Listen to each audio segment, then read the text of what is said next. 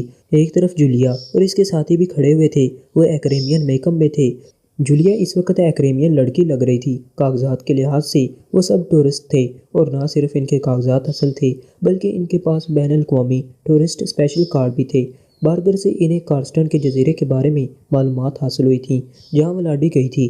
اس وقت تو ان کا خیال تھا کہ کارسٹن کوئی عام سا جزیرہ ہوگا، لیکن چونکہ تنویر زخمی تھا اور جب تک وہ پوری طرح صحت مند نہ ہو جاتا وہ کارسٹن نہ جا سکتے تھے، اس لیے جولیا اور اس کے ساتھیوں نے ان فارغ دنوں میں کارسٹن کے بارے میں تفصیلی معلومات حاصل کر لی تھیں، اور ان تفصیلات کے بعد انہیں معلوم ہوا تھا کہ کارسٹن کافی بڑا جزیرہ ہے جس کے جغرافیائی طور پر دو حصے ہیں۔ اس کے جنوبی حصے پر تو بڑے بڑے شہر آباد ہیں، جبکہ شمالی حصہ انتہائی گھنے اور خطرناک جنگلات سے ڈھکا ہوا ہے، اور اس شمالی حصے پر آبادی محدود ہے۔ شمالی حصے کا سب سے بڑا شہر ٹارسن تھا، جو اس شمالی حصے کا مرکزی شہر تھا، لیکن یہ بھی ایک بڑے قصبے سے زیادہ نہ بڑا تھا، جبکہ جنوبی حصے میں کارسٹن سے دارالحکومت سمیت دو اور بڑے شہر بھی تھے، اور جنوبی حصہ ہر وقت دنیا بھر کے سیاحوں سے بھرا رہتا تھا۔ تقریباً پوری دنیا سے سیاح وہاں آ جاتے تھے، اور اس کی وجہ سے اس علاقے میں واقع بڑے بڑے چوہے خانے رہے، بار یا کلب اور وہاں کے مخصوص قوانین تھے جن میں اس قدر لچک تھی کہ انسان حیران ہو جاتا تھا کہ کیا اس علاقے میں قانون نام کی کوئی چیز ہے بھی یا نہیں۔ اس کے علاوہ وہاں منشیات عام ملتی تھی اور استعمال بھی کی جاتی تھیں۔ یہی وجہ کہ کارسٹن کے اس جنوبی حصے کو سیاحوں کی جنت کے نام سے یاد کیا جاتا تھا۔ ویسے یہاں کی آب و ہوا بھی قدرتی طور پر اس قدر خوشگوار تھی کہ سردی اور گرمی دونوں موسموں کے مارے ہوئے لوگ اور مشینی اور گھٹن کی زندگی سے اکتائے ہوئے لوگ وہاں پہنچ کر واقعہ اپنے آپ کو جنت میں محسوس کرتے تھے۔ انہی ساری معلومات کی وجہ سے ہی جولیا اور اس کے ساتھیوں نے وہاں سیاحوں کے روپ میں جانا پسند کیا تھا، اور پھر جولیا نے ایکریمیا میں پاکشیر سگریٹ سروس کے ایک فارن ایجنٹ کی مدد سے اپنے اور اپنے ساتھیوں کے لیے اصل کاغذات اور کارڈ حاصل کیے تھے، کیونکہ انہیں معلوم تھا کہ ولاڈی کو اس کے ہیڈ کوارٹر کی تباہی اور وہاں ہونے والے قتل عام کی اطلاع مل چکی ہوگی، اور وہ لوگ اب پوری طرح محتاط ہوں گے۔ اب تک تو وہ یہی سمجھتے رہے تھے کہ ولاڈی کا تعلق کسی مقامی تنظیم سے ہے، لیکن بارگر سے ملنے والی معلومات سے انہیں پتہ چلا تھا کہ ریڈ رنگ نامی تنظیم انتہائی مضبوط بین الاقوامی سطح کی تنظیم ہے، اور ولاڈی اس کی چیف ہے۔ یہ تنظیم منشیات کے علاوہ جیلی ادویات بنانے اور سپلائی کرنے کا دھندا بین الاقوامی سطح پر کرتی ہے، اور کارسٹن میں جہاں ولاڈی گئی ہے وہاں ان کی فیکٹریاں اور مین ہیڈ کوارٹر ہے، اور وہاں کا انچارج ڈان جان ہے، جو پہلے ایکریمیا کی کسی خفیہ ایجنسی کا کافی مشہور ایجنٹ بھی رہا ہے، اس لیے وہ اب پوری طرح محتاط ہو گئے تھے۔ ریڈ رنگ کا مین ہیڈ کوارٹر تو شاید اس جنوبی حصے میں ہو، لیکن وہ ادویات اور منشیات بنانے والی فیکٹریاں تو بہرحال شمالی حصے میں ہی ہو سکتی ہیں۔ صفدر نے جولیا سے مخاطب ہو کر کہا، یہ تو وہ جا کر ہی معلوم ہو سکتا ہے۔ بارگر اس بارے میں کچھ نہیں جانتا تھا، ورنہ اس سے تفصیلات مل جاتی۔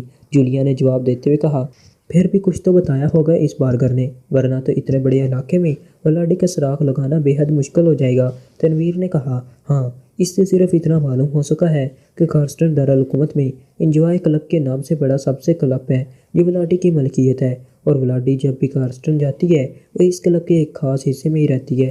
اگر ولاڈی وہاں نہ بھی ہوئی تب بھی بہرحال وہاں سے ولاڈی کے بارے میں گلیو لازماً مل جائے گا۔ جولیا نے جواب دیا، اور تنویر نے اس بات میں سر ہلا دیا، اور پھر تھوڑی دیر بعد فیری کی روانگی کا اعلان لاؤڈ اسپیکر کی پر ہونے لگا تو وہ بھی گھاٹ کی طرف چل پڑے۔ تھوڑی دیر بعد وہ فیری کے انتہائی خوبصورت کورٹ ہال میں اپنی مخصوص نشستوں پر بیٹھے ہوئے تھے۔ یہ نشستیں ہوائی جہاز کی نشستوں کی طرح دو دو اور گول گول بڑی سی کھڑکیوں سے باہر کا نظارہ آسانی سے ہو سکتا تھا۔ چند لمحوں بعد جہاز کا روانہ ہو گیا۔ فیری میں موجود مسافروں کی تعداد کا تعلق ایکریمیا اور جاپان سے تھا۔ اس کے بعد یورپی اور سب سے کم افریقی ممالک کے لوگ تھے، البتہ سوائے جاپانیوں کے اور کسی ایشیائی ملک کا کوئی آدمی نظر نہ آ رہا تھا۔ سفر واقعی انتہائی پرلطف اور آرام دہ تھا۔ گو یہ سفر 4 گھنٹوں کا تھا، لیکن ان 4 گھنٹوں کے گزرنے کا احساس تک نہ ہوا، اور یہ کارسٹن پہنچ گئے۔ کارسٹن کے گھاٹ سے باہر نکلنے کے بعد وہ اس خوبصورت شہر کی سڑکیں اور عمارتیں دیکھ کر واقعی حیران رہ گئے۔ انہیں اندازہ بھی نہ تھا کہ اس جزیرے پر واقع شہر اس قدر خوبصورت، حسین اور دلکش ہو سکتا ہے، پہلے کسی ہوٹل کا رخ کیا جائے۔ جولیا نے اپنے ساتھیوں کی طرف دیکھتے ہوئے کہا، کیا ضرورت ہے وقت ضائع کرنے کی؟ انجوائے کلب چلو، ولاڈی وہاں موجود ہو تو ٹھیک، ورنہ وہاں سے اس کا پتہ معلوم کر لیں گے۔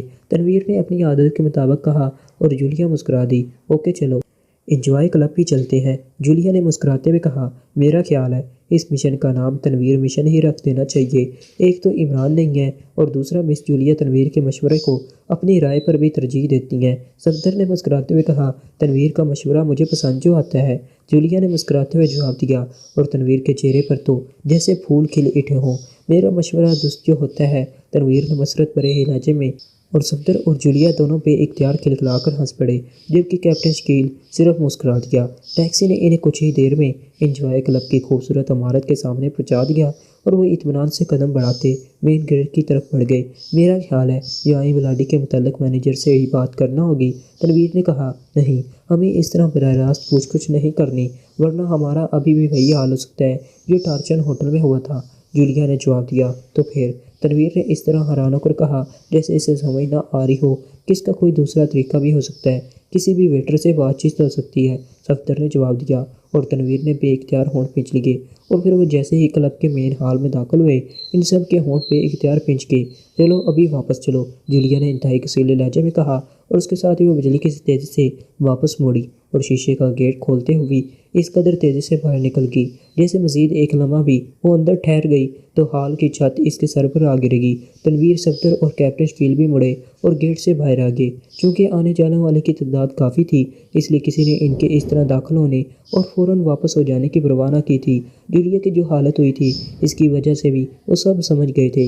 حال میں نہ صرف شراب اور منشیات کا استعمال انتہائی کثرت سے اور کھلے عام ہو رہا تھا، بلکہ وہاں کھلے عام اخلاق باختی کے ایسے مظاہرے بھی جاری تھے کہ جنہیں کوئی بھی شریف آدمی ایک لمحہ بھی برداشت نہ کر سکتا تھا، اور جولیا تو پھر بھی خاتون تھی۔ یہ سب تو ناقابل برداشت ہے۔ جولیا نے جو برآمدے کی سائڈ میں کھڑی تھی، صفدر اور دوسرے ساتھیوں کے گرین آنے پر انتہائی نفرت بھرے لہجے میں کہا، واقعی یہ سب کچھ ناقابل برداشت ہے۔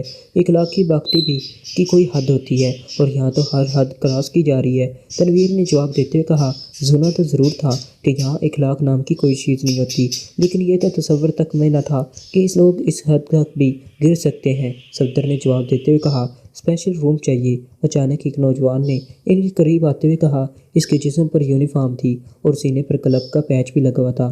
مینیجر کا دفتر کہاں ہے؟ یکلخت تنویر نے اس سے مخاطب ہو کر کہا، آپ نے مینیجر سے ملنا ہے کہ کوئی خاص کام ہے؟ ویسے انہیں ملنے کی ضرورت نہیں ہے، آپ حکم فرمائیں، ہمارے کلب میں آپ کی ہر خواہش پوری کی جا سکتی ہے۔ اسپیشل روم، اسپیشل پارٹنرز، اسپیشل شراب، اسپیشل منشیات، جو بھی آپ چاہیں، نوجوان نے مسکراتے ہوئے کہا۔ ہمیں دراصل کلب کی مالکہ سے ملنا ہے، ایک بزنس ٹاک کے بارے میں۔ اس بار جولیا نے کہا، مالکہ سے؟ آپ کا مطلب میڈم ولاڈی سے؟ مگر وہ تو ایکریمیا میں رہتی ہیں، کبھی کبھار ہی یہاں آتی ہیں، نوجوان نے جواب دیتے ہوئے کہا، لیکن ہمیں بتایا گیا ہے کہ وہ آج کل یہاں آئی ہوئی ہیں، صفدر نے کہا، اور اس کے ساتھ ہی اس نے جیب سے ایک بڑی مالیت کا نوٹ نکال کر خاموشی سے نوجوان کی طرف بڑھا دیا۔ او شکریہ۔ نوجوان نے جلدی سے نوٹ لے کر اسے اپنی یونیفارم کی بڑی سی جیب میں منتقل کرتے ہوئے کہا، ہمیں ہر صورت میں میڈم ولاڈی تک پہنچنا ہے۔ صفدر نے کہا، یہاں تو وہ بہرحال نہیں ہے، اگر وہ ہوتی تو مجھے معلوم ہوتا، کیونکہ پھر میری ڈیوٹی اسپیشل رومز کی بجائے اسپیشل ہاؤس پر ہوتی، لیکن ہو سکتا ہے کہ وہ اپنے فارسٹ ہاؤس میں ہوں، کبھی کبھی وہ وہاں بھی رہتی ہیں، اگر آپ مزید کچھ رقم خرچ کر سکیں تو حتمی معلومات مل سکتی ہیں۔ نوجوان نے جواب دیا، کیسے؟ صفدر نے پوچھا۔ اسپیشل ہاؤس کی انچارج میری معلومات حاصل کر سکتی ہے، لیکن وہ انتہائی لالچی عورت ہے، کم از کم اس جیسے 10 نوٹ لے کر ہی وہ آمادہ ہوگی۔ نوجوان نے کہا، ٹھیک ہے، ہمیں اس سے ملوا دو، اس جیسا ایک اور نوٹ بھی تمہیں مل جائے گا۔ صفدر نے کہا، او آئیے میرے ساتھ، نوجوان نے مسرت بھرے لہجے میں کہا اور تیزی سے دائیں طرف کو مڑ گیا۔ جولیا اور اس کے ساتھی اس کے پیچھے چل پڑی اور پھر طویل فاصلہ طے کر کے وہ عقبی طرف ایک سائڈ پر بنے ہوئے خوبصورت حصے کی طرف آ گئی جو باقاعدہ ایک کوٹھی کی شکل میں تعمیر شدہ تھا۔ گیٹ کے باہر البتہ ایک مسلح محافظ موجود تھا جو حیرت سے اس نوجوان اور اس کے ساتھ آنے والی جولیا اور اس کے ساتھیوں کو دیکھ رہا تھا۔ کیا بات ہے ریگن، ادھر کیوں آ رہے ہو، اور یہ کون ہے؟ مسلح محافظ نے حیرت بھرے لہجے میں نوجوان سے مخاطب ہو کر کہا، میری کے خاص مہمان ہیں۔ ریگن نے جواب دیا، او اچھا، مگر؟ محافظ نے مسکراتے ہوئے کہا، اسے بھی کچھ انعام دے دیجیے، یہ بھی میری کا خاص آدمی ہے۔ نوجوان جس کا نام ریگن تھا مڑ کر صفدر کی طرف دیکھتے ہوئے کہا، اور صفدر نے سر ہلاتے ہوئے جیب سے ایک نسبتاً کم مالیت کا نوٹ نکال کر محافظ کے ہاتھ پر رکھ دیا۔ ٹھیک ہے، شکریہ، میں نے آپ کو دیکھا تک نہیں، محافظ نے مسکراتے ہوئے کہا اور ریگن ہنس پڑا۔ آئیے، ریگن نے چھوٹا گیٹ کھول کر اندر داخل ہوتے ہوئے کہا، اور چند لمحوں بعد وہ عمارت کے برآمدے تک پہنچ گئی۔ وہاں ایک لڑکی جس نے برائے نام لباس پہنا ہوا تھا کھڑی تھی۔ صفدر اور اس کے ساتھیوں کو دیکھ کر اس کی آنکھوں میں چمک سی ابھر آئی تھی۔ پارٹنر کی ضرورت تو ہوگی۔ لڑکی نے جلدی سے برآمدے کی سیڑھیاں اتر کر ان کی طرف بڑھتے ہوئے بڑے بے وقارانہ لہجے میں کہا، فی الحال تو یہ میری کے مہمان ہیں۔ کہاں ہے میری؟ ریگن نے مسکراتے ہوئے کہا، وہ اپنے کمرے میں ہے، لڑکی نے برا سا منہ بناتے ہوئے کہا اور تیزی سے دوسری طرف کو مڑ گئی۔ اور چند لمحوں بعد ریگن انہیں ایک بڑے دفتر نما کمرے میں لے آیا جہاں ایک عورت ایک میز کے پیچھے بیٹھی ہوئی تھی۔ یہ میری ہے، اور میری یہ بڑے سخی لوگ ہیں۔ اب مجھے اجازت دیں، میں نے اسپیشل رومز جانا ہے۔ ریگن نے اندر داخل ہو کر میز کے پیچھے بیٹھی ہوئی عورت سے مخاطب ہو کر کہا اور پھر صفدر سے مخاطب ہو گیا تھا۔ صفدر نے خاموشی سے بڑی مالیت کا ایک نوٹ جیب سے نکال کر ریگن کے ہاتھ میں رکھ دیا اور ریگن تیزی سے مڑ کر دروازے کی طرف بڑھ گیا۔ تشریف رکھیے، میری نے مسکراتے ہوئے کہا اور وہ سب میز کی دوسری طرف رکھی ہوئی کرسیوں پر بیٹھ گئی۔ ریگن نے کہا ہے کہ آپ سخی آدمی ہیں، اس کا مطلب ہوتا ہے کہ آپ کافی دولت خرچ کرنے پر آمادہ ہیں۔ فرمائیے، کیا چاہیے آپ کو؟ یہاں آپ کو سب کچھ میسر آ سکتا ہے، میری نے مسکراتے ہوئے کہا اور وہ سب سمجھ گئے کہ ولاڈی کی عدم موجودگی میں اس کوٹھی کو بھی میری عیاشی کے لیے استعمال کرتی رہتی ہے۔ میڈم ولاڈی سے ملنا ہے، صفدر نے سنجیدہ لہجے میں کہا۔ کیا کہہ رہے ہو میڈم سے؟ میری نے انتہائی حیرت بھرے لہجے میں کہا اور وہ ایک جھٹکے سے اٹھ کر کھڑی ہو گئی تھی۔ اس کے چہرے پر حیرت کے ساتھ ساتھ گھبراہٹ کے تاثرات ابھر آئے تھے۔ گھبرائیے نہیں، گھبرانے والی کوئی بات نہیں ہے، صفدر نے مسکراتے ہوئے جواب دیا۔ وہ میری کی گھبراہٹ کی وجہ اچھی طرح سمجھ رہا تھا، مگر میری نے واپس کرسی پر بیٹھتے ہوئے کہا، لیکن اس کے چہرے پر گھبراہٹ اور قدرے خوف کے تاثرات نمایاں تھے۔ ہم ایکریمیا سے آئے ہیں، میڈم ولاڈی سے ہمیں ایک ضروری بزنس ٹاک کرنا ہے۔ وہاں سے پتہ چلا کہ وہ کارسٹن گئی ہوئی ہیں، چارٹر جہاز کے ذریعے وہ یہاں آئی ہیں اور یہاں وہ جب آتی ہیں تو انجوائے کلب میں ہی رہتی ہیں، چنانچہ ہم یہاں آ گئے۔ مگر ریگن نے بتایا ہے کہ وہ یہاں نہیں ہے، البتہ وہ فارسٹ ہاؤس میں رہ سکتی ہیں، اور ریگن نے بتایا ہے کہ آپ ان کے بارے میں حتمی طور پر معلوم کر سکتی ہیں۔ صفدر نے جیب سے بڑی مالیت کے 2 نوٹ نکال کر ہاتھ میز پر رکھتے ہوئے اطمینان بھرے لہجے میں کہا، تو میری کے گھبرائے ہوئے چہرے پر اطمینان کے تاثرات پھیلتے چلے گئے۔ او گڈ گاڈ، تو یہ بات ہے، میں سمجھی تھی کہ آپ کا تعلق شاید میڈم کے خاص دستے سے ہے، اور میڈم کو معلوم ہو گیا کہ ان کی عدم موجودگی میں یہاں کیسا ہوتا ہے تو وہ کم از کم مجھے تو گولیاں سے اڑا دیتی، اس لیے میں گھبرا رہی تھی۔ میری نے جلدی سے صفدر کے ہاتھ سے نوٹ چھینتے ہوئے کہا، آپ فکر نہ کریں، ہم میڈم سے کوئی ایسی بات نہ کریں گے، ہم نے تو ان سے ڈرگ بزنس کے سلسلے میں ضروری بات کرنی ہے اور بس۔ صفدر نے مسکراتے ہوئے کہا، چارٹر طیارے سے میڈم کے آنے کا مطلب ہے کہ وہ واقعی فارسٹ ہاؤس میں ہی ہوں گی۔ وہ چارٹر طیارے پر ہی آتی اور وہاں جانے کے لیے ہے کیونکہ وہاں عام فلائٹس نہیں جاتی۔ میری نے مسکراتے ہوئے کہا، یہ فارسٹ ہاؤس کہاں ہے؟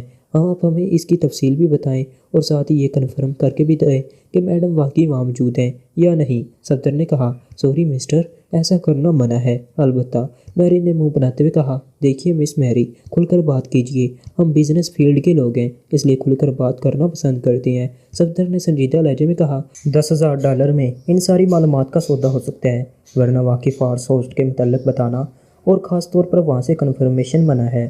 میری نے آگے کی طرف جھکتے ہوئے کسی چالاک دکاندار کے سے لہجے میں کہا، اوکے، ہمیں سودا منظور ہے، صفدر نے کہا، اور جیب سے نوٹوں کی گٹھی نکال کر اس نے اس میں سے نوٹ گنے اور میری کی طرف بڑھا دیے۔ میری نے جلدی سے نوٹ چھینے اور پھر انہیں میز کی دراز میں رکھ کر اس نے میز پر پڑے ہوئے فون کا ریسیور اٹھایا اور نمبر پریس کرنے شروع کر دیے۔ انجوائے کلب کے اسپیشل ہاؤس سے میری بول رہی ہوں، میری نے دوسری طرف سے کچھ سننے کے بعد کہا، مجھے اطلاع ملی ہے کہ میڈم چارٹر طیارے سے کارسٹن آئی ہیں، کیا وہ یہاں ہیں؟ کہیں ان کا پروگرام سیٹی ہاؤس آنے کا تو نہیں؟ میری نے چند لمحے خاموش رہنے کے بعد کہا، او اچھا، پھر ٹھیک ہے، شکریہ۔